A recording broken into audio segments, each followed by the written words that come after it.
Olá, caros ouvintes. Boa noite.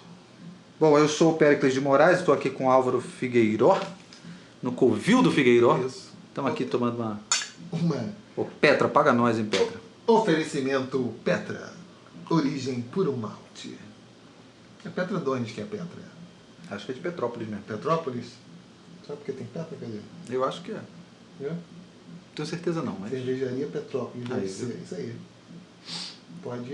Poderiam fazer nessa, porque se nos financiasse, nós talvez estivéssemos na equipe de redação para elaborar a pauta. Né? Ao invés de a gente decidir a pauta segundos antes de apertar o REC, né? Isso é jornalismo, isso é indústria cultural com tensão, com emoção, né? Com emoção. Isso aqui é jornalismo sem... jornalismo sem a preocupação com absolutamente nada. Não, tem Aqui a gente está fazendo um desserviço à sociedade. Ah, mas tem os canais oficiais já fazem isso. Exatamente. Prestam, inclusive Já compra esse papel. pelo mandatário máximo da nação, né? É. Então, E aí, já começou o Álvaro a lacrar. Lacrar? Não, então, o próximo mandatário máximo da nação, assim, o Lula, também só vai fazer merda. Será que o Lula vem, cara? Vem, e depois em 2026 vem o Bolsonaro de novo. Aí em 2030 vem o Lula de novo. Porra. Aí em 2034 o Bolsonaro. Aí no Brasil já vai ter tido um partido bolsonarista, um partido lulista, e o Brasil vai ficar nisso, tipo a Argentina, durante aí 200 anos, só que num estado civilizacional muito inferior. Nós vamos ser a Argentina que... Pô, cara, que depressão. É, a Argentina que sequer tem... Tem o quê? Enfim, o que a Argentina tem também, né? Comida muito boa Além também. do bifão. Não, a comida deles é horrível. Ah, não, pô, o churrasco é legal, né? Porra, mas eles só comem isso. A dieta dos caras é Empanada e churrasco. Empanada e papas fritas, papas soufflé com vinho. Porra, você fica mais de uma semana lá, você enlouquece, cara. É, aqui a gente tem uma variedade mais bacana. Tipo arroz com feijão. Que a gente come o dia todo dia. Coxinha de galinha, né? Suco de caju, essas coisas também, né? Essa humanidade é uma merda, né? Caralho, Álvaro, que deprê, bicho. Caralho. Mas não é. É isso. Tipo, tem outras comidas aí pra se explorar, baratas, como nós falamos. Cruz, credo. Muitas proteínas. Né? Não que dá. mais? Abelha. A abelha eu acho que eu até toparia comer. A abelha, né? O vômito dela você come já, né? O mel, né? É mel, o vômito da abelha, né? É, tudo certo. E o ovo, que é a menstruação da galinha que a gente come? Pois é, exatamente. O Chico da galinha. Com mods, né? Que a casca do ovo é o mod da galinha, né? É isso aí, bicho. É isso. E quando vem o pinto já também? Ainda tem isso Dourado. quando acontece. Pois é. Triste, triste. Não, um momento vegano. É. Bom, é isso. Hoje do que a gente vai falar? Bem, vamos falar, como nós decidimos 2 minutos antes de entrar no ar, sobre autenticidade em arte. Com todo o nosso embasamento Todo o nosso embasamento de teórico lerolelístico. anos de pesquisa sobre autenticidade em arte. Nós que somos pessoas muito autênticas, que falam coisas como essa que nós temos formação, né? Você formado como ex-ministro lá também em Harvard, né? Que é autenticidade de arte, né? Eu que também, né? Sou um pós-doutor. Agora pós-doutor virou título, né? As pessoas falam que são pós-doutores. Né? Ela não fez um estágio pós-doutoral, né?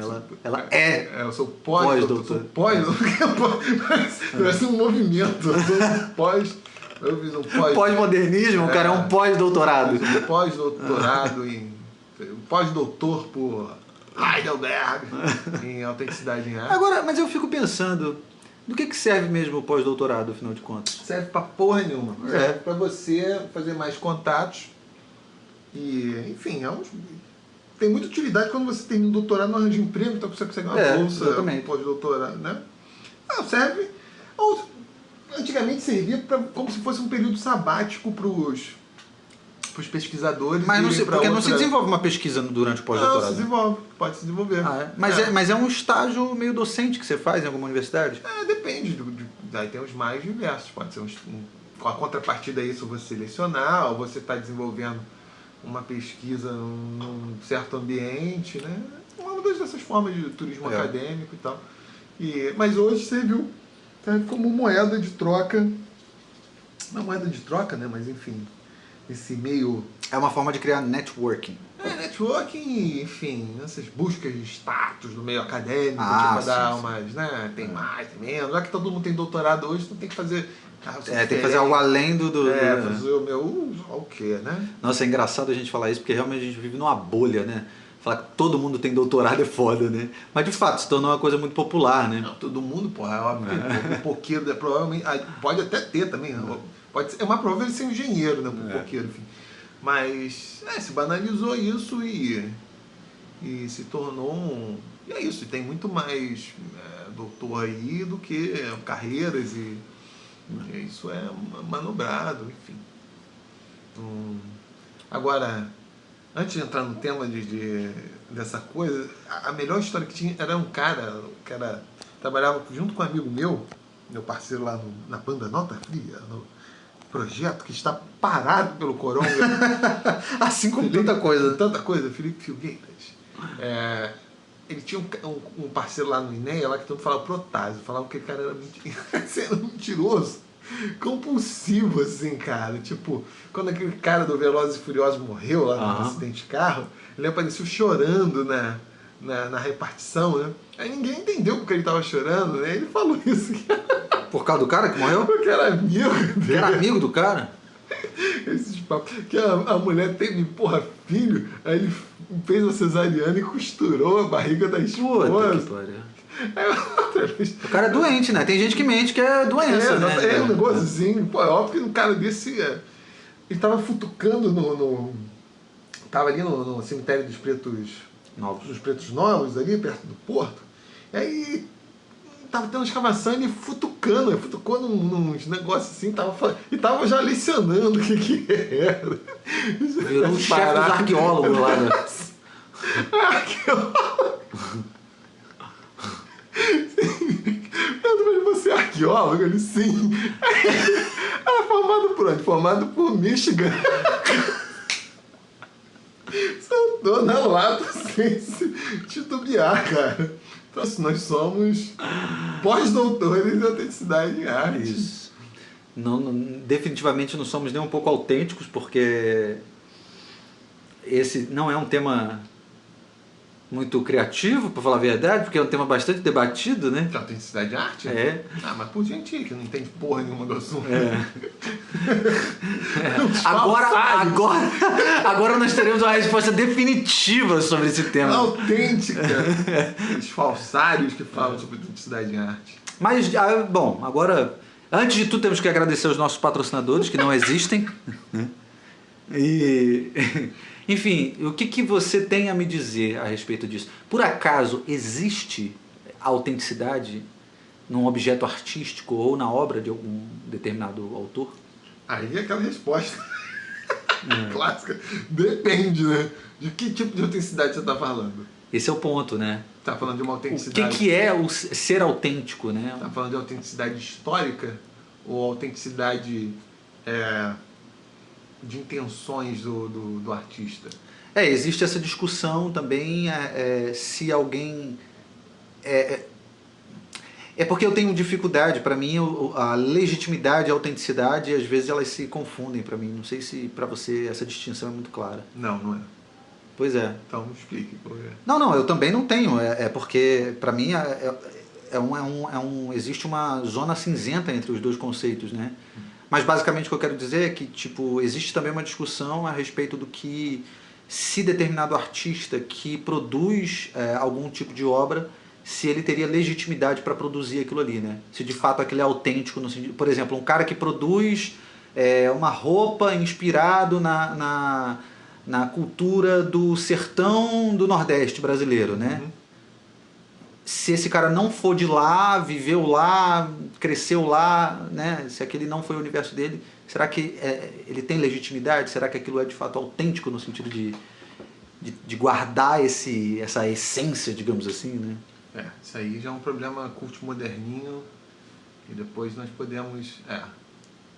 Bem, eu acho que isso nem está no âmbito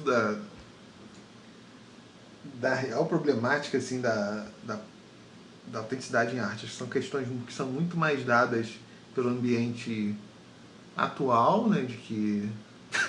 Desculpa, eu tô achando engraçado que a gente veio de um descaralhamento total, uma zoeira, agora entramos num papo super sério. Ah, assim. mas assim, eu já falei, você circunda...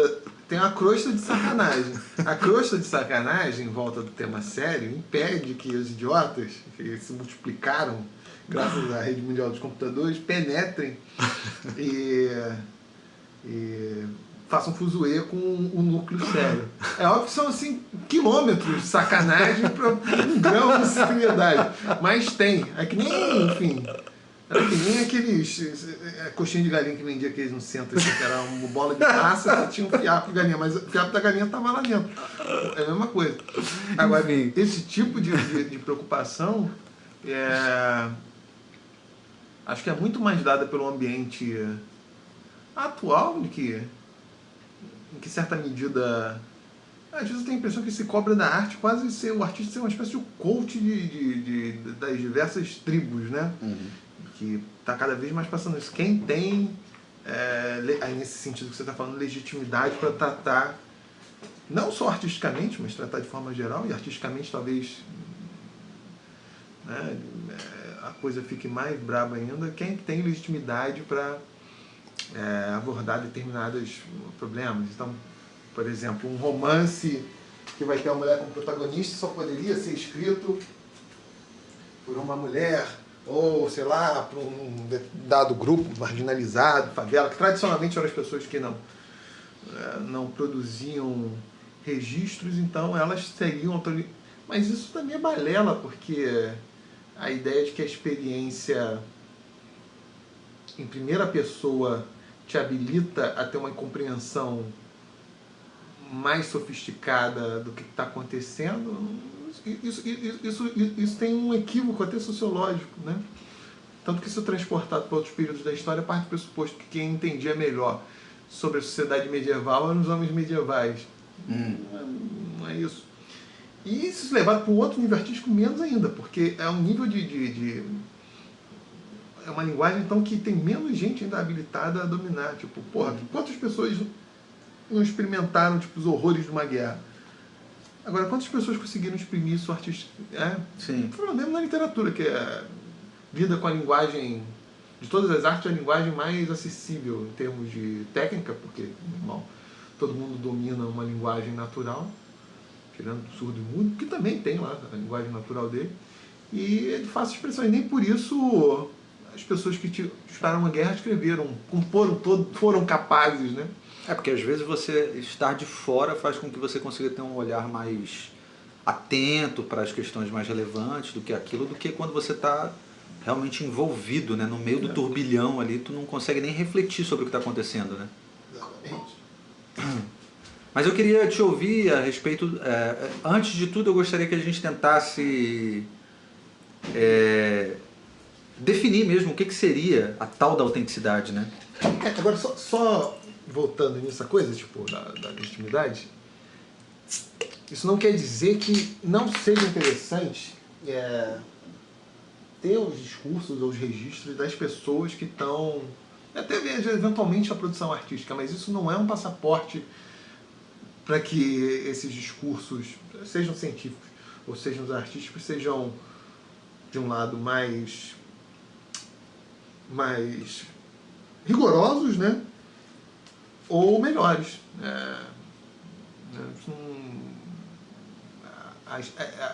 O primado da experiência sobre o conceptualizado, ele não funciona nem em arte nem em ciência. Embora em ambos os lados você...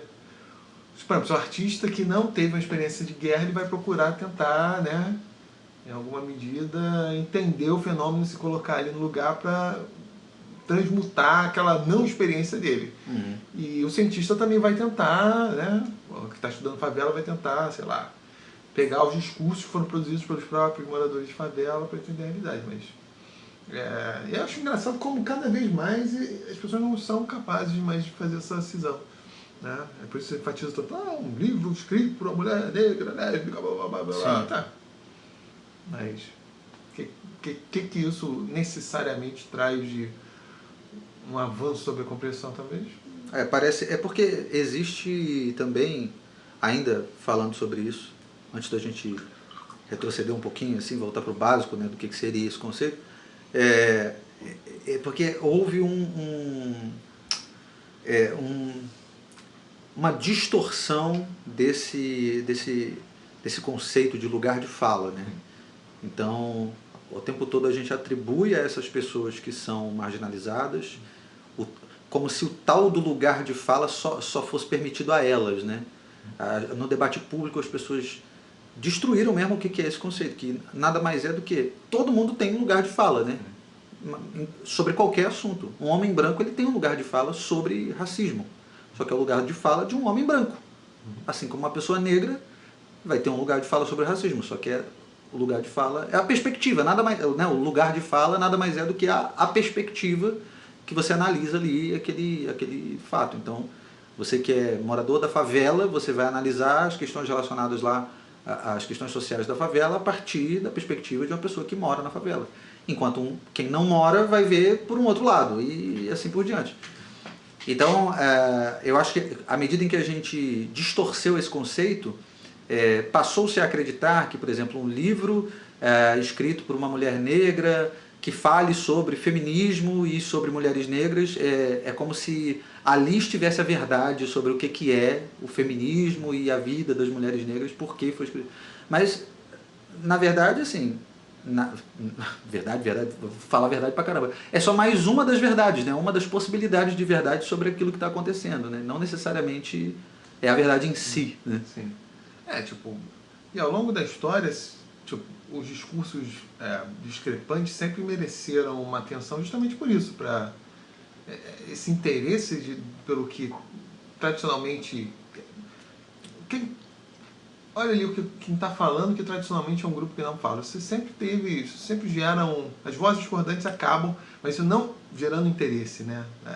Até mesmo porque elas vão sumindo ao longo da tradição, né?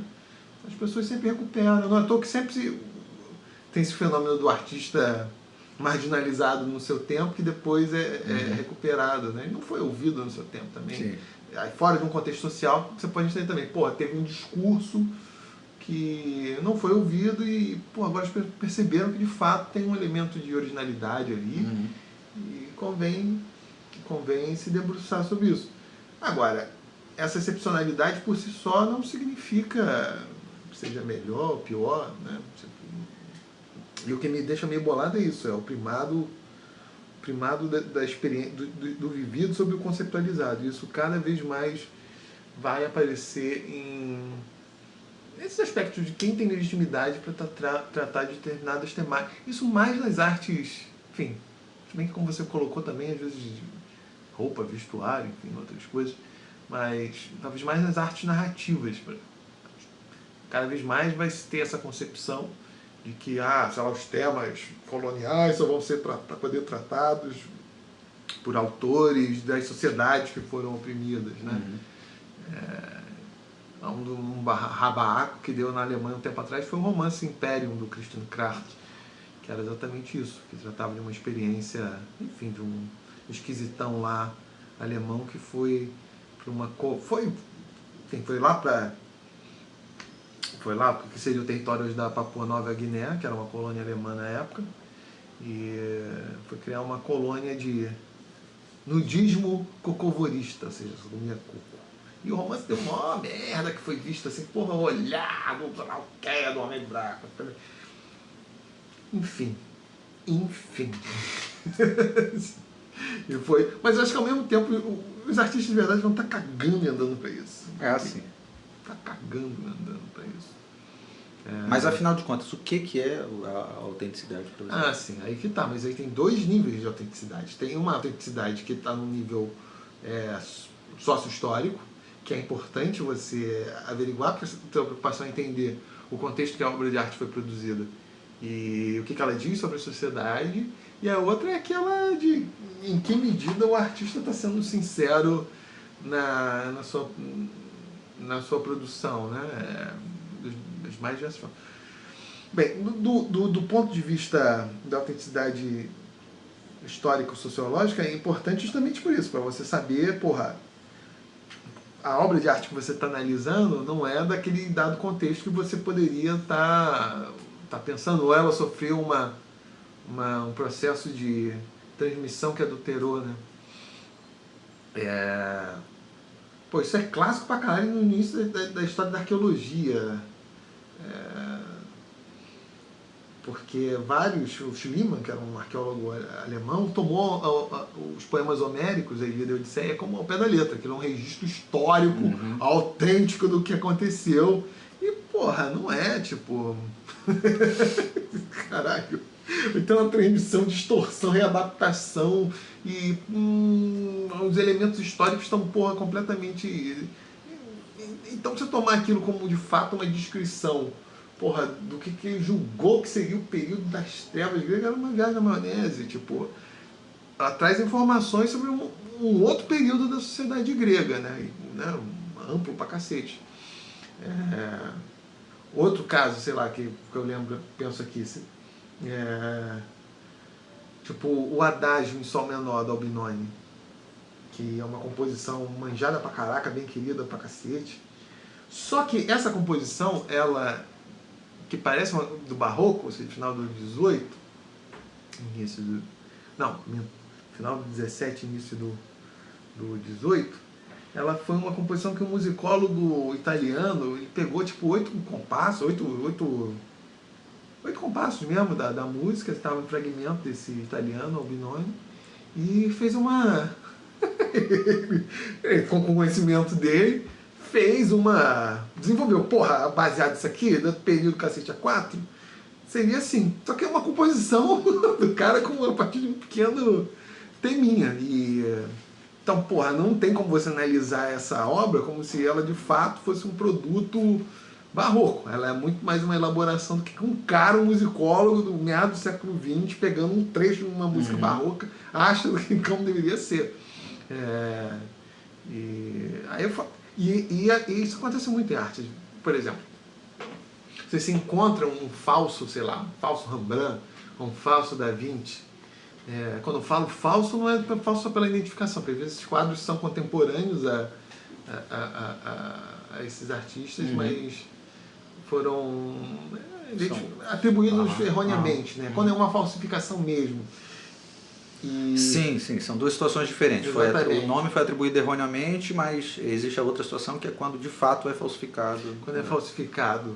Porque para determinados gêneros e para determinadas formas de expressão artística, se alguém deliberadamente hoje tenta pintar um quadro ao estilo do Rembrandt, mesmo que seja um quadro que se fosse do Rembrandt seria considerado hoje não seria admitido como uma criação artística legítima, e ela não seria considerada autêntica. Sim, porque o cara está, na verdade, tentando reproduzir um estilo de uma determinada época que ficou fixado num período e tal. Mas olha o paradoxo, porque se a falsificação fosse admitida de fato, ou durante o período que ela é admitida como reportando esse período anterior, tipo do Rembrandt, do Da Vinci e tal, ela vai ser admitida e admirada como uma obra de arte. Tá sacando o paradoxo? Caralho, é mesmo, tem razão. Se de repente alguém atribui a esses caras, mesmo tendo sido pintado hoje em dia, entendido que foram eles que pintaram, aí sim ela é autêntica. Sim. Porque é como se ela de fato pertencesse àquele período. Sim. E portanto, no momento em que o estilo estava sendo desenvolvido, né? Mas se o cara pinta hoje, é engraçado, né? Não vai ser. Curioso, né? Tanto que o Albinoni, um cara que desenvolveu esses compassos do Albinoni e fez esse adágio em Sol menor. Porra, a questão é, ele provavelmente falsificou isso porque ele saberia que se fosse uma composição, não, ele me inspirei, isso aqui é uma composição minha. Não teria sido aceito. Exatamente. Dentro do mundo musical, porque tipo, porra, você tá em, sei lá, na metade do século XX, mas está compondo como se fosse um barroco. Não, você não é um barroco. Exatamente. Só que a peça ficou popular pra caralho. Porra, um negócio assim... As pessoas gostam, mas... Porque achavam que era de fato barroca, composta no período barroco. Provavelmente foi isso, né? Deu legitimidade à coisa. Exatamente. Aí eu falo, agora, isso óbvio que do ponto de vista como documento sociohistórico o documento sociohistórico é a porra dos 8 compassos, sei lá quantos compassos que o Albinoni de fato escreveu e o troço não foi pra frente. Esse é o documento sobre a época. Mas levando para o outro patamar, por que então tem que considerar? Ah, não, a partir do momento que eu percebo, não, isso é uma falsificação. Eu deslegitimo automaticamente a autenticidade daquilo como obra de arte, não como documento sociohistórico, mas como obra de arte. Não necessariamente, né? Assim, se você parar para pensar, não deixa de ser um objeto de expressão artística, independente dele ter sido feito naquele período ou recentemente, né? Porque você pode querer soar, né? Assim, falando de música especificamente, né? Você pode querer soar como naquele período, né? Compondo hoje, mas querer soar, ter se aproximar daquela estética, né? O lance é que você nunca vai ser considerado um compositor barroco, né? É porque é como se tipo, você só pudesse compor música barroca e ser considerado um compositor barroco se você estivesse vivendo naquele momento. A partir do momento que você, mesmo que você siga todos os padrões da tradição lá do barroco e os cânones todos, mesmo assim você nunca vai ser considerado um compositor barroco, né? Você vai ficar sendo considerado sempre um cara que tenta soar barroco, né? Mas porque você não viveu naquele período, não dividiu os mesmos, digamos, não compartilhou do mesmo momento histórico com aquela sociedade, é como se isso te deslegitimasse a tua obra, né? Você fica sendo, você é um compositor contemporâneo que tenta soar barroco, você não é um compositor barroco, né? É louco, né, essa porra? Mesmo, tipo, se tu ouvir, tu vai achar que é um cara que compôs naquele período, né? Se tu ouve e não sabe que a obra foi composta, tipo, recentemente, tu vai... olha só, é música barroca, né? Mas a partir do momento que tu sabe que é o compositor e que ele compôs, sei lá, 20 anos atrás, não é barroco. É um cara contemporâneo que gosta... E aí, como você julga isso? Assim, porque pra mim, eu já não consigo fazer muito essa distinção, não. Pra mim, porque eu acho possível que a gente consiga reproduzir o estilo, né? Esteticamente falando, assim, estilisticamente falando, é possível você conseguir reproduzir e fazer com que o objeto em si ele possa ser considerado pertencente. O problema é que essas coisas estão localizadas num lugar do tempo, né? Tipo, isso mesmo, né? Sei lá, o período barroco nas artes, na música, na escrita, não sei o quê, ele tem um tempo histórico datado, né? Foi daqui a ali, né? Tudo que é realizado depois disso mesmo é realmente paradoxal, né? Assim, para mim, eu vou sempre levar em consideração a capacidade do artista de conseguir reproduzir aquilo ali estilisticamente. Mas, por outro lado, eu sei que por exemplo, se você for catalogar as obras barrocas, nunca vão colocar um artista contemporâneo como um artista barroco, né? Porque existe um lugar no tempo que você é autorizado a ser barroco. Fora dele você não é autorizado a ser barroco. Né? Não, beleza, isso aí eu entendo, porque tem um elemento... O tal do elemento sócio-histórico mesmo. Exatamente, porque aí serve como, cara, é para entender como é uma dada sociedade. Obviamente, você vai pegar os documentos de um dado período.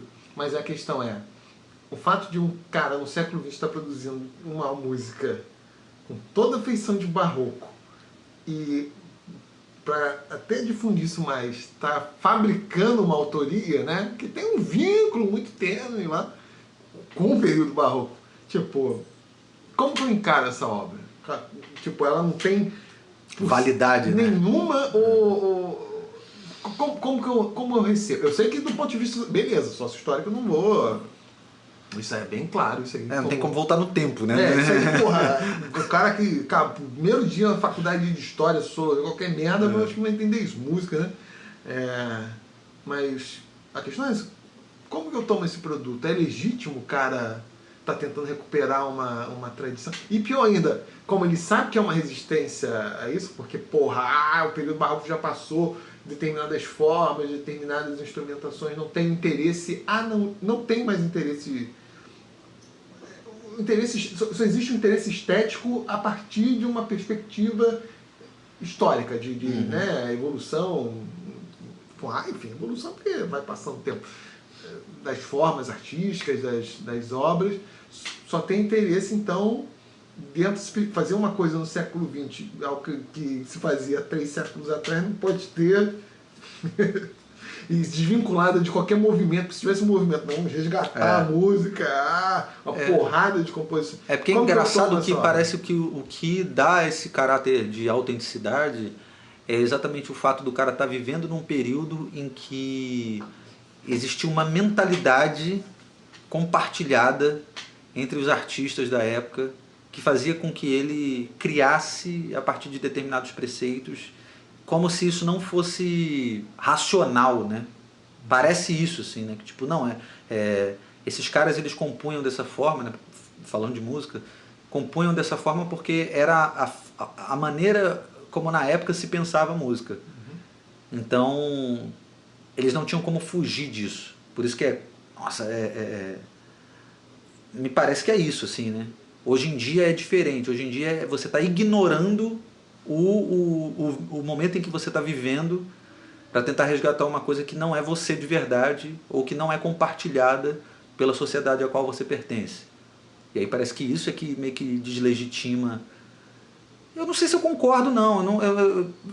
Eu não consigo ver problema em uma pessoa querer remontar determinadas coisas, né?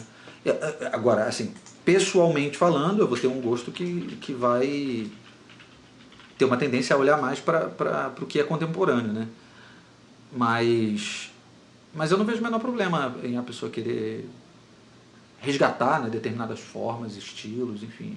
Às vezes também é um trabalho... Por exemplo, em música tem essa coisa, né, da performance historicamente informada, né? Que aí o cara vai interpretar uma peça, aí ele lê determinados documentos, determinados tratados, não sei o quê, para saber como que se tocava parecido naquele período ali, para ele tentar reproduzir igual. Porque, por exemplo, tem certas coisas nas partituras que não vêm escritas, né? Mas sabe-se, por conta dos tratados, não sei o que e tal, que os caras tocavam de determinado jeito. Então, às vezes, acrescentavam umas notas, faziam umas bordaduras, não sei o que, lá. Então, aí o cara, quando vai ler, ele vai tentar fazer naquele estilo ali. Mas... E aí, isso também deslegitima o cara, né? Ou ele deveria pegar a obra daquele período e interpretar como hoje, né? Mas essa daí... Aí eu também entendo como uma questão de natureza sócio-histórica, porque como nós não temos gravações, ficamos na dependência de ter um intérprete para tentar nos reproduzir o mais perto possível de como a música soava dentro do contexto instrumental da época, dentro né? Desconsiderando o fato que nossa audição mudou completamente. Mas enfim, em termos da performance, ser o mais realista, né? Da mesma forma como quando se pega um texto... qualquer texto, enfim, né? Sei lá, do século XVI, eu tenho que ler em função do que as palavras significam num dado contexto do idioma, né? Tipo, vou pegar o texto, sei lá, do século XV, porra, Gil Vicente, vou ter que interpretar como é que as palavras dentro do contexto, em Portugal, naquele estão significando. Não tem como projetar, né, meu entendimento das palavras, de relações e problemáticas sociais. Beleza, isso é uma questão de interpretação. Mas o meu ponto é isso, em que medida, quando você tenta fazer essa arqueologia assim, artística, em que medida isso vai ser considerado... Eu não sei se também isso é pelo mito romântico de que as formas novas têm que estar sendo criadas e ter uma inovação ou que não está vinculado diretamente ao espírito do tempo, é artificial. Eu não sei, tipo, porque isso passa por outros pontos de... Se você fizer uma música que se já tivesse santificada pela história da arte, ou enfim, um quadro, enfim, algumas formas de expressão artística que já tivesse santificada pela tradição, ela seria vista e recebida realmente reconhecendo seus valores estéticos. Agora, se isso surge hoje, poderia falar, não, porque esse tipo de recurso já foi usado logo. Não é uma. Não seria nem. É como se fosse uma coisa ultrapassada, né? Exatamente. Você tá por fora do que tá rolando, né? Você é um cara que tá meio atrasado, você perdeu o bonde, maluco, sacou? Pois é. O bonde andou. Só que aí, a obra de arte não está sendo recebida nos seus termos provavelmente estéticos, mas está sendo colocada como um referencial e o que importa, afinal de contas? Esse referencial atual, tipo, isso já foi feito logo. Se tivesse sido feito há 300 anos, seria, porra. Mas é por conta do caráter de inovação também, né? De repente, em determinados períodos, é mais valorizado por conta disso, né? Porque aquilo ali foi uma coisa que transgrediu, né? Alguma determinada barreira, assim, ajudou no desenvolvimento técnico de alguma determinada linguagem artística e tal, e talvez seja por isso, né? Aí é considerado até mais importante por causa disso, né? Caraca, olha só o que os caras estavam fazendo na época, nunca ninguém pensou nisso. Se você faz hoje é meio tipo, porra, bicho, peraí, você já... Mas é que tá, esse é o ponto. Esse é o ponto, assim, solto. Porque as obras, acho que elas não perduram em função disso, da sua inovação. Elas se perduram por outros fatores. Eu acho que não dá pra gente olhar só pra isso, né? Só pro caráter inovador, porque a gente entra no problema da arte contemporânea, né? Ela é de muito difícil aceitação pelo público geral, né? Porque não consegue entender aquela porra, e realmente tem coisa que não faz o menor sentido. A música contemporânea, as artes visuais e tal, é como se houvesse uma ruptura muito grande, né? E aí vai ver por isso é que não perdura, porque ninguém consegue fruir daquilo ali de fato, né? Fica sempre no lugar da pesquisa, da experimentação e não o caráter estético mesmo de contemplação, né? De prazer e tal, se perde, né? Não, e o que assegura tipo, que as obras vão se reproduzindo e integram uma tradição ao longo do tempo não é necessariamente a inovação. Porque senão justamente isso, você teria uma... Tipo, o que gera um cânone artístico são as obras de ruptura. Não, isso não é assim. Tanto que a maior parte dos artistas nem tinham essa perspectiva. Existe alguma, sei lá, uma propriedade nessas obras que fazem com que elas sejam consideradas emblemáticas e elas integrem uma tradição de longo curso. E não necessariamente são as obras mais... De maior proeminência, né? São as obras mais contestadoras sim, é verdade.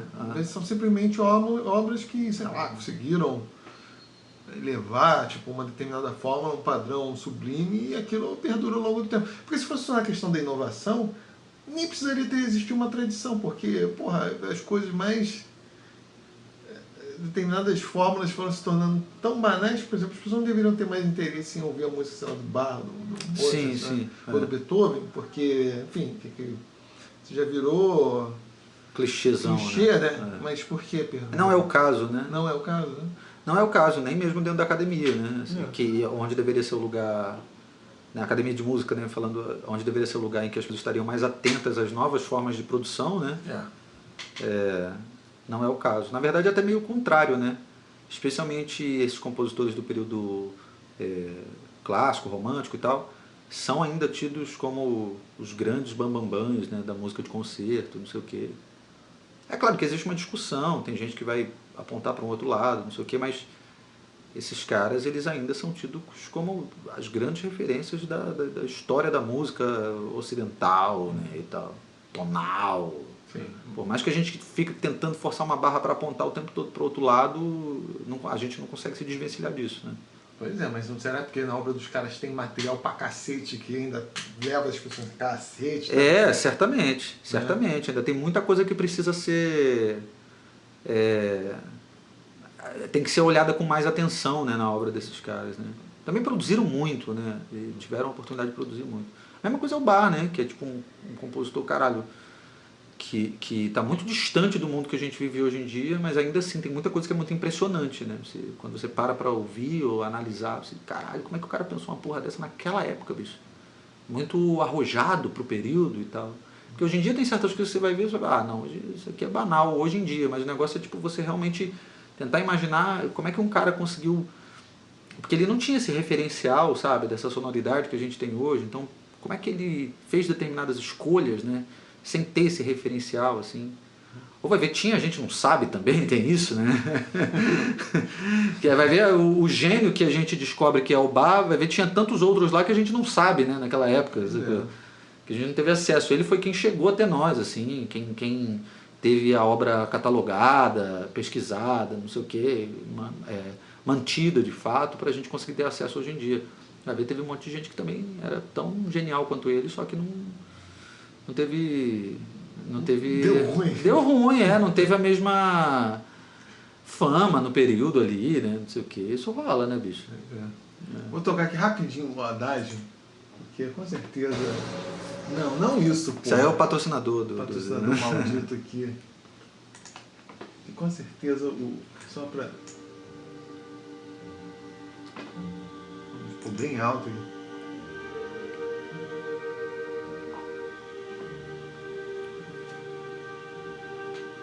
Bororô. Bororô.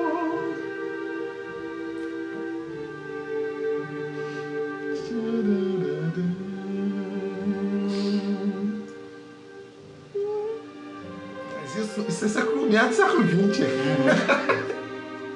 Aí eu pergunto, ia ter feito sucesso? Se o cara falou, aí galera, compus essa porra aqui.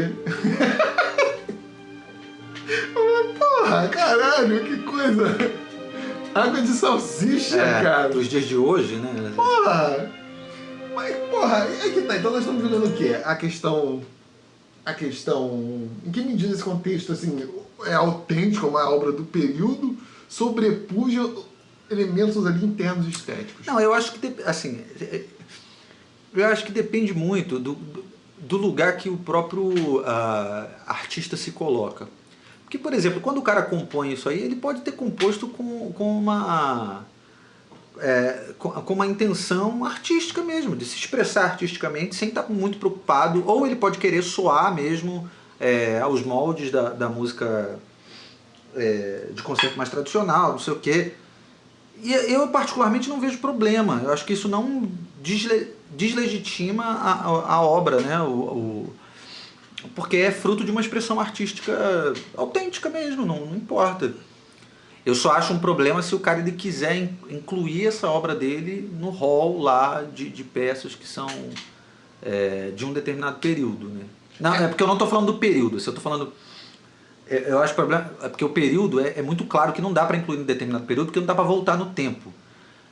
Mas eu digo assim, se a gente for catalogar, sei lá, as obras barrocas, e um cara hoje compõe uma obra barroca, não vão aceitar que a obra dele mereça ser catalogada como uma obra barroca. Entendeu? Estou falando das obras barrocas do mundo inteiro, da história da humanidade inteira.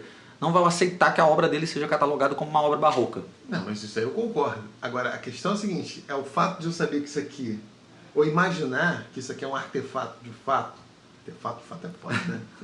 Artefato de fato de arte, né? Fala assim. Um artefato do século XVIII e achar... Porque essa música só estourou, virou só fez sucesso por causa de uma interpretação que o próprio compositor promoveu errada, como se fosse uma obra de arte barroca. Porque se fosse nos seus termos, não, isso é uma parada que eu compus agora aqui, meados do século XX, a partir de um motivo minúsculo desse cara, falar, pô, isso não tem interesse. Com certeza as pessoas... Porque isso é um fenômeno que acontece recorrentemente ao longo da história da arte. Até quando nós... Não exatamente pegando gancho com o lugar de fato. Isso acontece recorrentemente quando as pessoas fazem... Tem uma falsa ideia do que é o objeto, como que, as condições que ele foi produzido, como que ele foi produzido, em qual contexto. às vezes isso interfere na apreciação.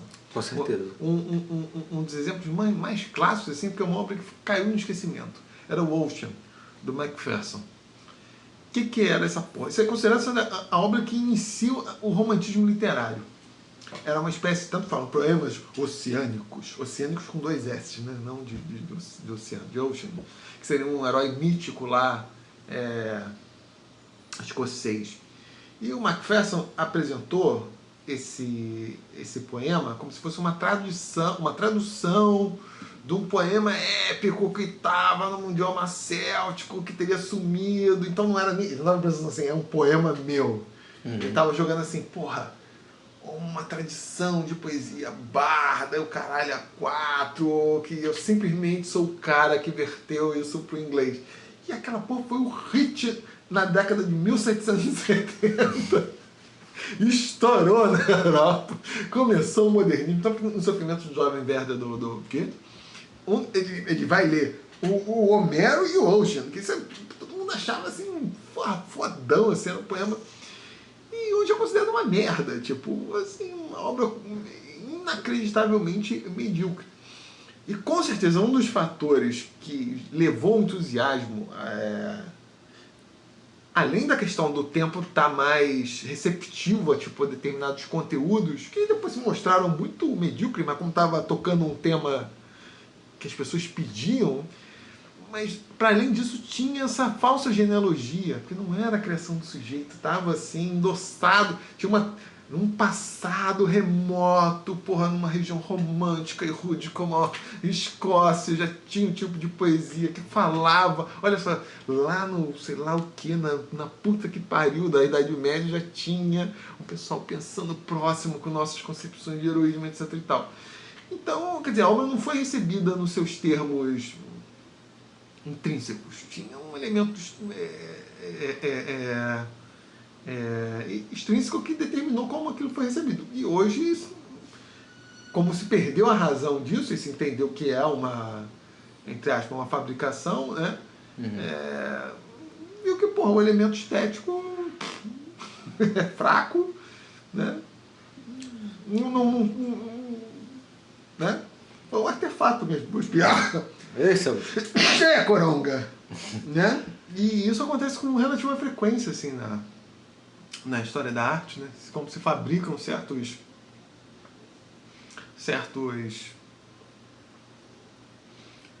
imagens que justificariam, tipo, o valor da obra de arte. Quando... Tem um outro elemento também que é a questão do hibridismo, né? Tu já leu aquele livro, não sei se tu já teve acesso àquele livro do Canclini? Manja o Canclini, o Nestor Canclini? Tô fora. Ele é um cara daquela galera lá dos estudos culturais, lá do Stuart Hall, aquelas... Manja essa porra? Sim, meio por alto. Então. O Canclini, o Canclini é esse cara que ele... Eu não sei de que país ele é exatamente aqui, da América do Sul, mas ele é radicado lá no México. E aí ele tem um livro que chama Culturas Híbridas, né? Que ele não foi o primeiro a falar sobre isso, né? Tem o Kurt Lange também, que falava muito sobre isso, mas ele falava do hibridismo na música, né? No caso do Canclini, esse livro ele chama atenção, tem um momento lá no livro bem curioso, que ele chama atenção para um senhor que fazia artesanato no Peru. E esses caras são antropólogos, né? Gostam muito de fazer essas coisas de estudo de campo, estudo de caso e tal. E aí ele fala desse coroinha lá que fazia lá no interiorzão lá do Peru, e ele fazia artesanato, tipo fazia, não lembro o que exatamente, porque faz um tempo que eu li o livro, mas era tipo assim, fazia caneca, umas coisas assim, sabe, uns vasos, umas paradas assim. E o lugar foi se tornando um lugar turístico. Acho que já isso aconteceu. Aí ele foi se tornando um lugar turístico, então esse coroinha que mal falava o idioma dele lá direito, começou a ter acesso a revistas, a pessoas de outros lugares e tal, outras referências, né? E aí começou a incluir no artesanato que ele produzia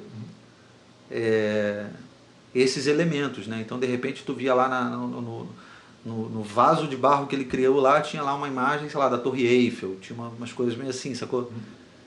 E aí a discussão é exatamente essa, né? A que ponto esse artesanato, sem querer entrar na discussão sobre arte, artesanato, né? Mas a que ponto que esse objeto criado por esse artesão é autêntico agora, né? Porque agora ele já não fala mais só daquela regiãozinha lá, pequenininha, não sei o que, não sei o que lá, não sei o que lá.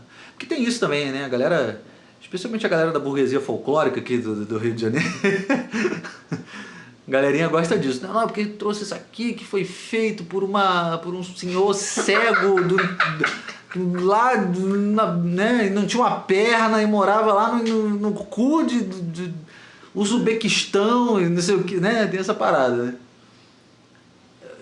Assim, quanto mais exclusivo, uma coisa que você não vai encontrar, melhor, né?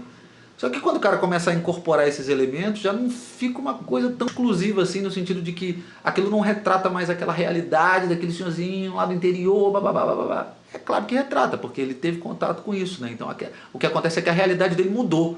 A realidade dele já não é mais daquele senhorzinho lá, né? E aí existe essa discussão também, né? Mas isso acontece, porque agora eu estou esquecendo, também não sei se é na Ilha de Páscoa, enfim, mas isso, na Polinésia, esqueci. A Ilha da Páscoa também, enfim, na Polinésia.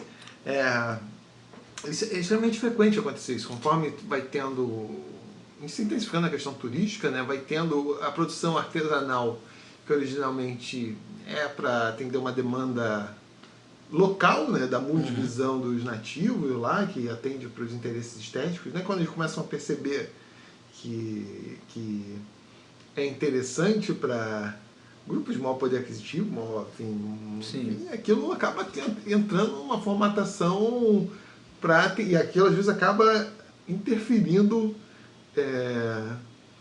na produção artística que seria voltada para os interesses locais.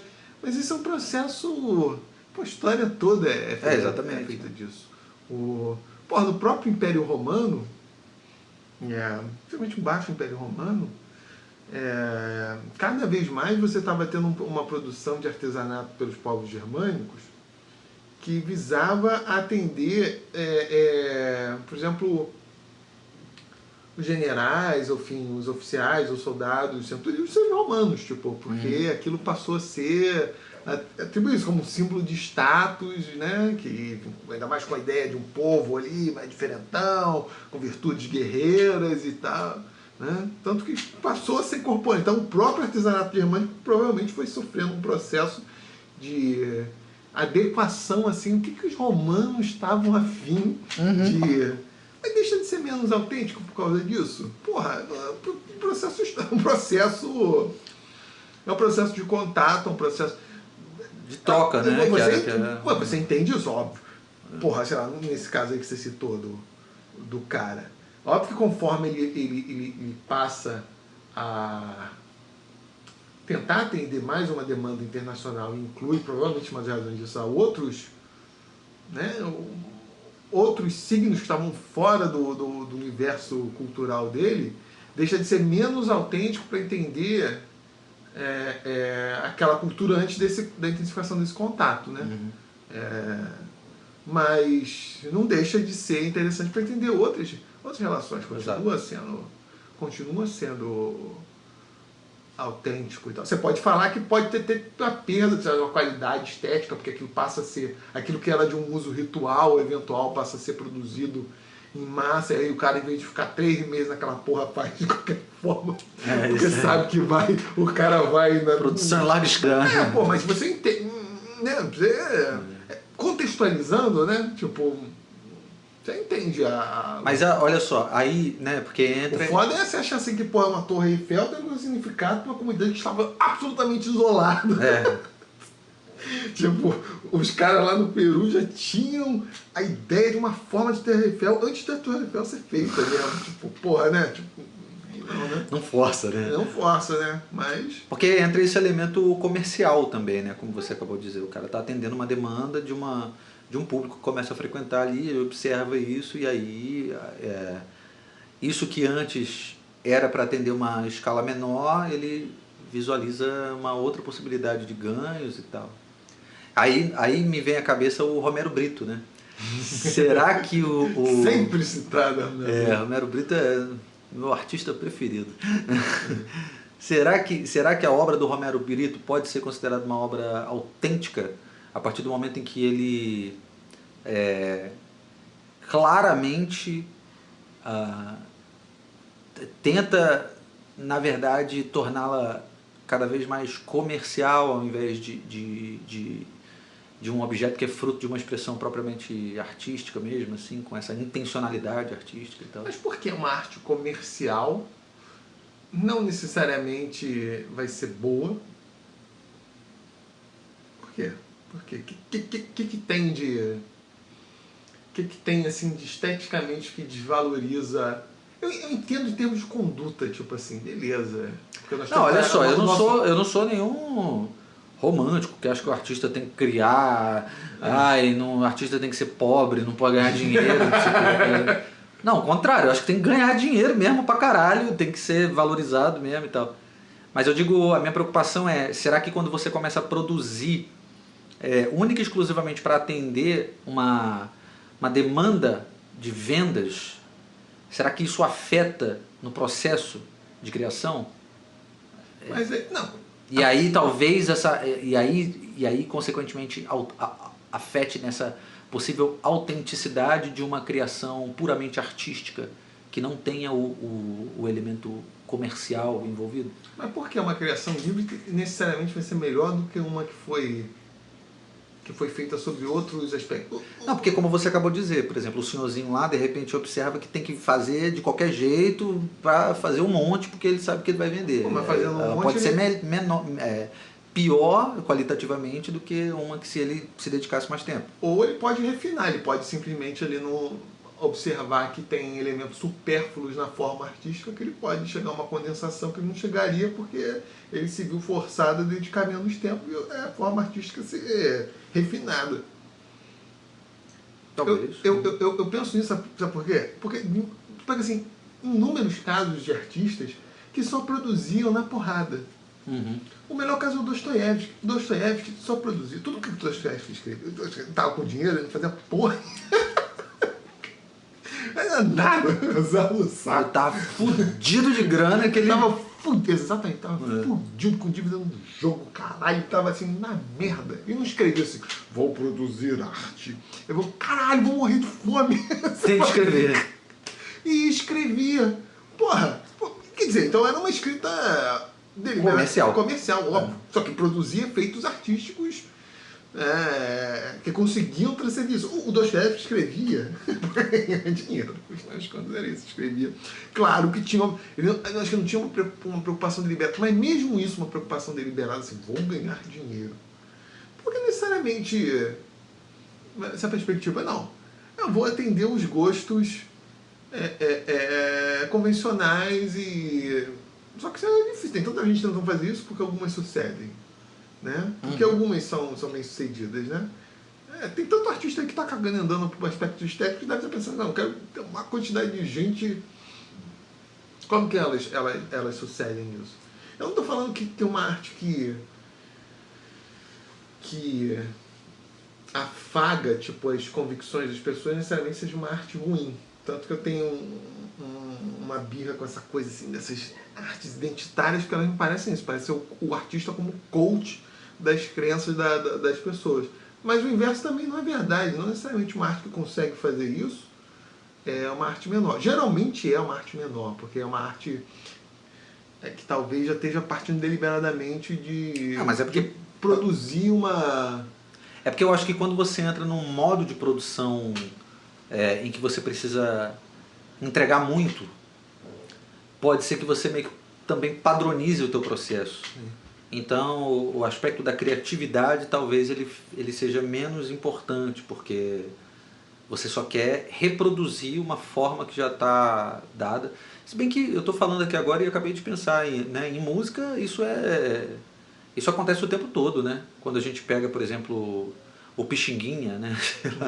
que foi o cara que cristalizou a linguagem do choro, né? ele cristalizou exatamente por isso, porque ele produziu tanto e tudo muito parecido, que hoje em dia, se a gente fala o que é choro, a obra do Pixinguinha é o que define o que é a referência, né, como choro, assim. E muitas vezes por isso, né, porque ele produziu tanto, tem tanta coisa que é tão parecida. Tem um amigo meu que inclusive comete esses erros, né, já te falei, né, não sei se já comentei aqui, né, a gente tocando, aí choro tem isso, né, choro tem essa coisa das 3 partes, né, parte A, B e C, e aí tem umas ordens ali de repetição. Aí ele já fez algumas vezes, assim, ele tocando bandolim, aí tocando um choro que é na mesma tonalidade de um outro choro lá qualquer, então os tons eles vão sempre ser parecidos das 3 partes. Aí vão modular para os mesmos lugares, né? Aí ele misturava, tocava parte A de um, tocava parte C do outro. Aí... já é uma confusão, assim, porque é muito parecido. Acabei de pensar, né? Realmente, às vezes o cara, mesmo ele produzindo numa quantidade que seja mais difícil dele conseguir ter originalidade em cada peça que ele componha, né? Ou cada obra que ele cria, enfim, mesmo assim a gente pode ter ainda algo a ser considerado, né? Mas aí são perspectivas... Aí isso acho que já envolve uma perspectiva artística que também é dada pelo contexto, porque tem contexto que exige uma produção muito intensa período clássico. Por isso que Mozart, Haydn, esses caras todos têm, 40, 50 sinfonias, né? Tinha um contexto que exigia isso dos caras. Mas... E tem outros contextos que os artistas produzem pouco e aí o ponto é esse, não necessariamente os produtos finais... Você pode falar assim, tem artistas que produziram pouquíssimo e a obra dos caras é, praticamente sem falhas, porque o cara teve um processo de seleção intenso. O Cavafy, que era um poeta grego que morava no Egito, escrevia todo santo dia. Escrevia um poema todo santo dia. A obra completa do cara tem menos de 60 poemas. Que jogava muita coisa fora. Jogava fora. Aproveitava que era melhor, né? Exatamente. Mas isso não desmerece quem escreve um poema por dia e publica 60 que sejam tão bons quanto o dele. Acho que são coisas que são dadas pelo contexto... Muitas vezes para você ser bom no que você faz, você precisa fazer muito, né? Não, precisa saber fazer uma coisa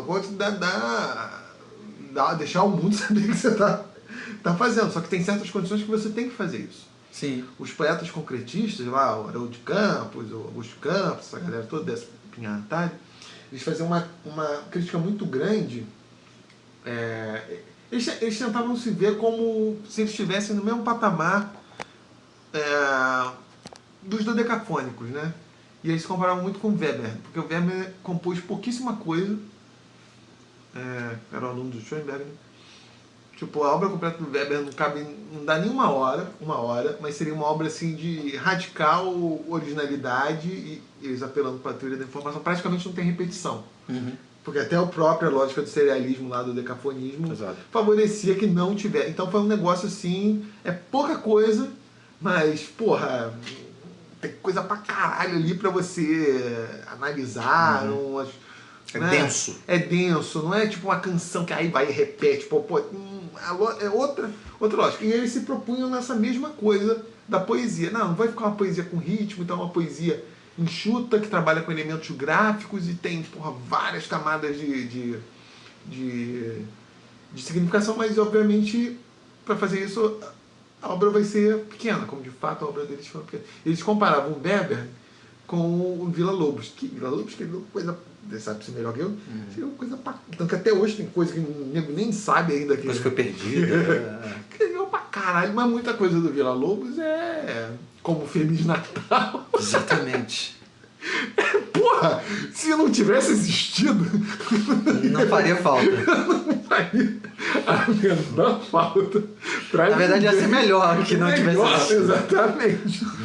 Então... E fica isso, mas óbvio que ele produziu pra caralho pra quê? Porque tinha que meter peça pra conseguir se bancar, ou tinha um processo de produção dele que era foda-se, vou fazendo. Mas isso não desmerece o que ele produziu que presta, né? Uhum. Acho que gera ruído pro artista, pra você identificar no que é bom, né? O que presta ali, né? Tipo, porra, né? É bom isso quando você, toda a sua obra, você morre, cabe num livro. Porque qualquer idiota que te encontrar vai pegar só vai chegar em filé, né? Não vai pegar as merdas, né? Pode ser assim, você escreve pra caralho, coisa pra caralho, alguém cai e isso aqui é uma merda, sabe o quê? De 10 músicas, porra, tu faz 9 merdas e uma excelente. Tipo, porra, a chance de alguém achar. Bom, até te abandonar, os caras olham 9 e não chega na 10ª boa, né? Vai, foda-se, isso aqui é ruim. Mas isso é menos autêntico? Tipo, não sei. Não, conclusão. Só sei que nada sei. Não, eu não acredito que seja menos autêntico, não. E eu acho que existe essa coisa que a gente mencionou, estava até conversando aqui, né, em off, do registro do momento do artista também, né? Que é importante o artista conseguir se desprender um pouco dessa busca pela perfeição. Não necessariamente da busca pela perfeição, é porque assim, a gente vai querer sempre fazer bem feito, ao ponto da gente se sentir satisfeito, né? Mas é entender também que as limitações que a gente tem em determinado momento, né? Das nossas capacidades técnicas mesmo, de conseguir fazer algo que nos satisfaça plenamente. Muitas vezes o que a gente é capaz de produzir ainda não nos satisfaz. Mas tudo bem, é um registro de um determinado período que você precisa aceitar, né? E se resolver com si mesmo, né? Uma parada que tipo, é um lance meio de autoconhecimento mesmo e tal. E eu acho que muitos artistas devem passar por isso, ao ponto de não assumirem esse momento e por isso talvez não publicarem ou coisas nesse sentido, né? Então, por exemplo, existe um outro risco que eu acho que é quando você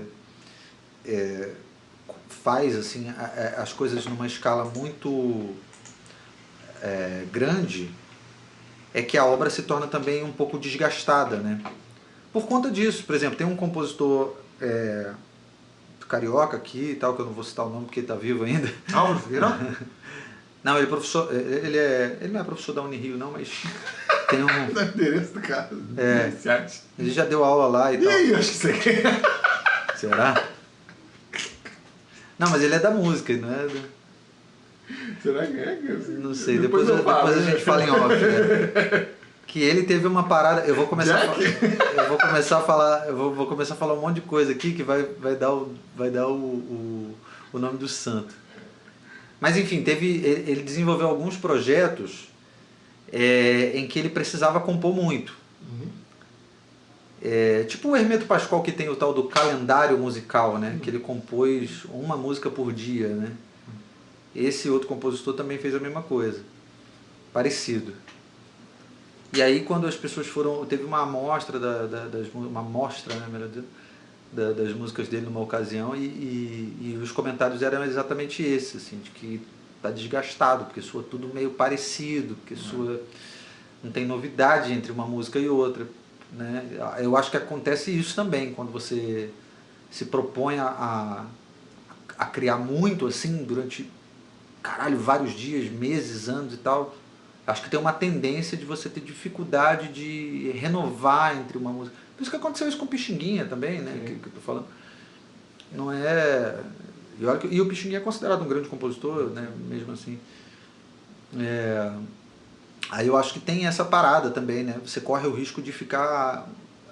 Porque é difícil, né? Ser criativo a todo momento, né? Cada hora que você faz uma coisa, você conseguir ser super criativo, inovador... Tem isso, né? Agora, eu acho que nada disso anula, porque para mim o que é autêntico em arte é aquilo que é criado com intenção artística. Esse é o meu ponto. Assim. Eu acho que aquilo que é criado com a intenção de se expressar artisticamente é o que se faz autêntico. Quando existe um caráter diferente disso, que eu nem saberia dizer qual eu acho que essa autenticidade artística talvez possa ser questionada. Mas aí voltando, por exemplo, do Romero Brito e do Dostoiévski. Assim, o cara pensa assim, é para fazer dinheiro. Então, mas por isso que eu falei que o que é diferente disso eu nem saberia dizer o que é, porque eu não considero que quem consegue fazer comercialmente ou só comercialmente, necessariamente não tem um nível de expressividade artística naquilo que o cara está fazendo. Como o próprio Dostoiévski, né? O Romero Brito eu não sei porque eu também não acompanho ele, né? Mas pode ser que em alguma medida, quando ele... Eu não sei se hoje em dia tudo que ele cria é com intenção artística. Eu acho que tem muita coisa das quais ele se propõe a fazer, desses produtinhos aí, tipo caneca, camiseta, não sei o que, essas coisas, que eu acho que já entrou numa zona muito, puramente comercial e não mais... Eu não consigo enxergar essa necessidade de expressão artística como era no início da carreira dele, em que ele se expressava pintando quadros, não sei o quê. Hoje em dia eu acho que entrou mais nesse lance comercial, assim. Ele encontrou uma fórmula que ele fica reproduzindo o tempo todo ali. Eu tenho mais dificuldade de enxergar esse grau de autenticidade mesmo, da expressão artística propriamente, assim, de uma necessidade de se expressar artisticamente e tal. Porque o Dostoiévski ele podia fazer para comer quando estava fudido, mas ele fazia com um olhar artístico, né? Existe uma preocupação em que aquilo seja uma obra de literatura e não uma receita de bolo, sacou? É diferente, eu acho. Sei lá, também não sei, para variar, né? Eu não sei, eu também eu tenho uma dificuldade de tomar o... eu não sei se nós somos muito informados por essa visão ainda romântica disso do artista como de fato tá voltada isso é um ponto importante. A autoexpressão e algum conceito de seriedade que é uma coisa recente, porque ao longo da história, como várias vezes nós falamos aqui, o bar, por exemplo, era o pizzaiolo das cantatas, né? Tipo, ele tem que fazer uma missa no domingo, né? Tipo, mas é que tá, como qualquer pessoa que faz um trabalho bem feito, é óbvio que o cara porra, mas sei lá, porque o cara o pedreiro que também atinge um nível técnico, né, grande, né, que ele consegue fazer aquilo em grande quantidade, com muita velocidade, mas não necessariamente com uma necessidade. É curioso, né, cara? Porque não... cara, isso é uma grande questão, porque pode ser, né, o bar... Vai ver no futuro, a gente vai olhar para o Romero Brito diferente, né? Pode ser, desvinculado disso como um cara que exprimia... E é isso, e outros domínios... Não, pô, estou fazendo defesa do Romero Brito. Não estou fazendo defesa do Romero Brito, estou problematizando.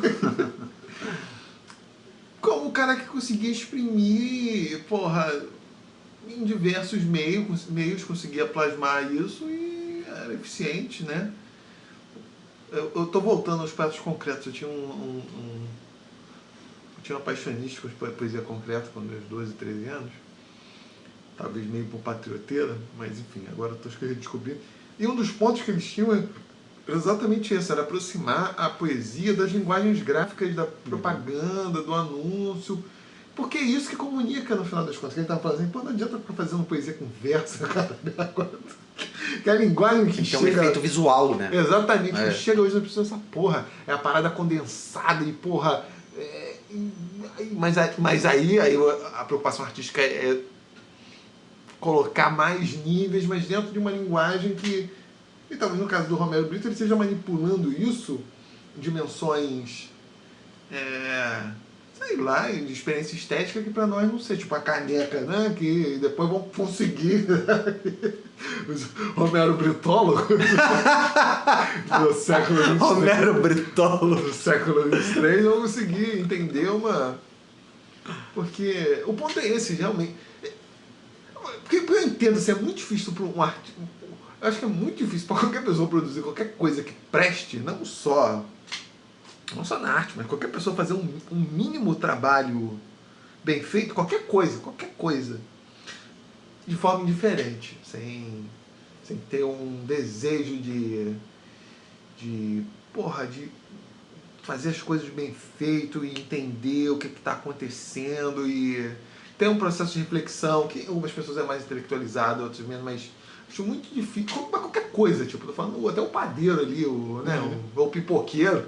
Acho muito difícil uma pessoa realmente se destacar, porque, como nós já falamos aqui, eu sou meio cético quanto a esse conceito de talento, né? Então tem um elemento, passa a ser tão importante para a pessoa que ela dedica alguma coisa, e acho que a autenticidade está nisso, assim, de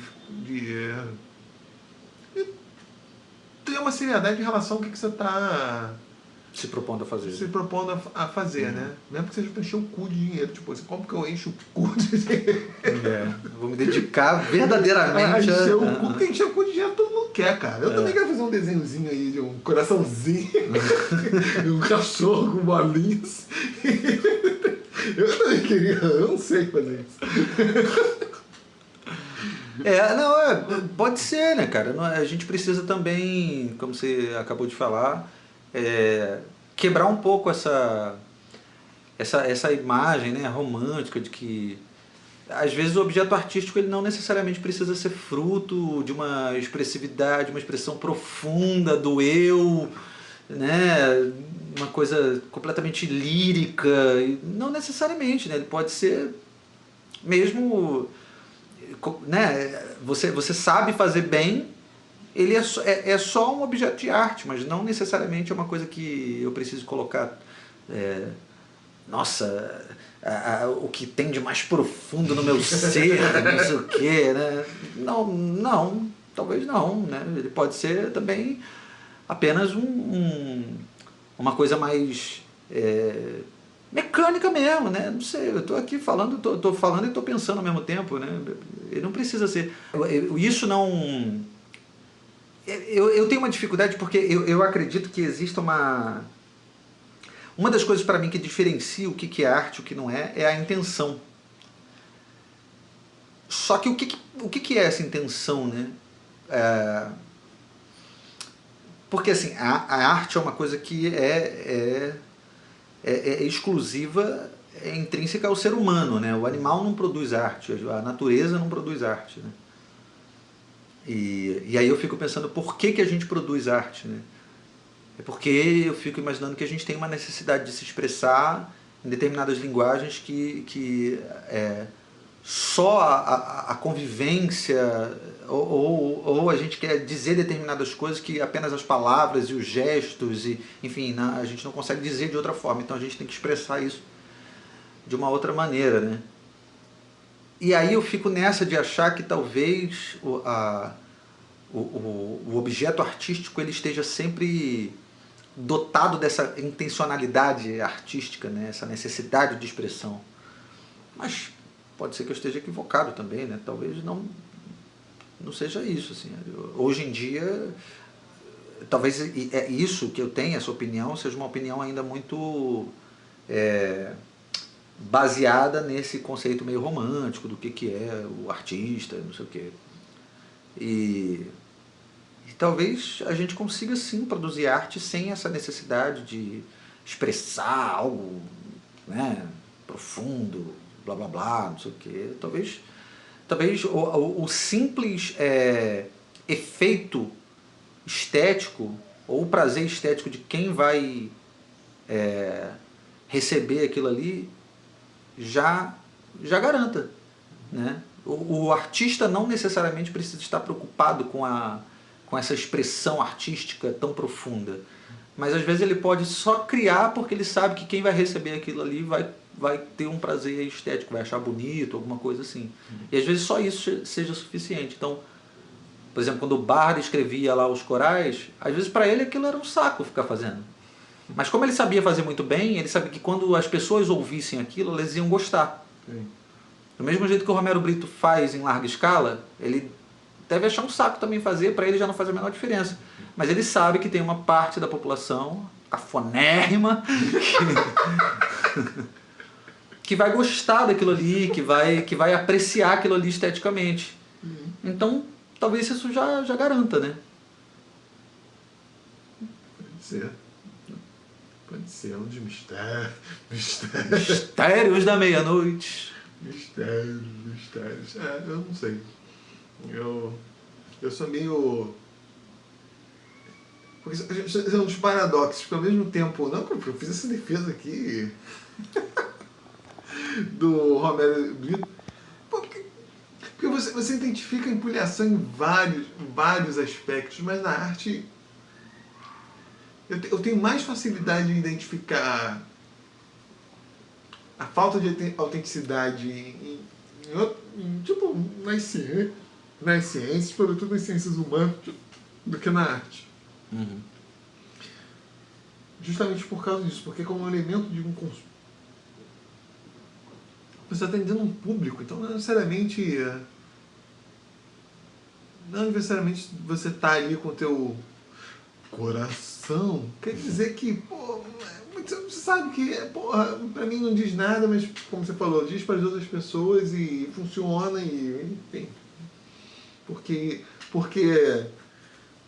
se fosse o contrário, o cara estivesse tentando se exprimir. E porque necessariamente, porra, uma linguagem inovadora é superior a uma linguagem convencional. Pelo contrário, ao longo da história da arte, o domínio de formas conservadoras elevadas a um altíssimo grau de proeficiência que era considerado.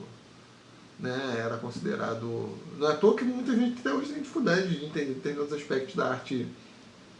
Pô, falar moderna é foda, enfim, mas já está tão velho. Porque as pessoas continuam ainda presas a uma perspectiva de proeficiência técnica. Por isso que as pessoas adoram essa pintura hiperrealista. Uhum. Que, porra, não faz o menor sentido desde que tem câmera com Exatamente, é. Assim, um negócio assim. É como olhar para outra pessoa, né? Tipo... Faz o menor sentido, mas tudo bem. Porque esse é um elemento que elas conseguem ainda... O público mais leigo... Mas eu acho que o que chama atenção é a capacidade técnica mesmo aí nesse caso, né? Mas porra, aí fica um negócio... Porque é impressionante como uma pessoa consegue reproduzir... Né, tão fielmente assim numa pintura e tal, uma parada que você confunde com a realidade, talvez seja isso. Mas porra, qual é a diferença? Eu acho que tem mais um poder de admiração das qualidades técnicas do cara que realizou aquilo ali do que de fato uma apreciação estética, assim. Mas aí fica, porra, qual a diferença disso pro contorcionista? Nenhuma.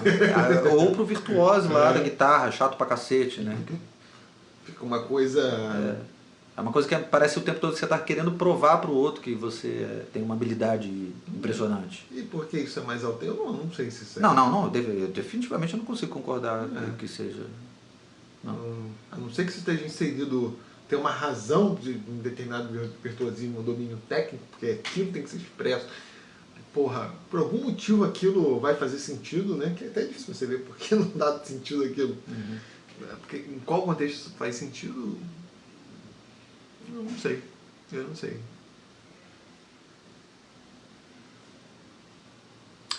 É isso. Concluímos que não sei. Concluímos que não sei. De forma geral, eu acho que não é um padrão... seja um padrão muito rigoroso para se oferir a qualidade da obra de arte. Porque assim, quando você começa a entender determinados códigos de uma determinada expressão, acho que nenhuma pessoa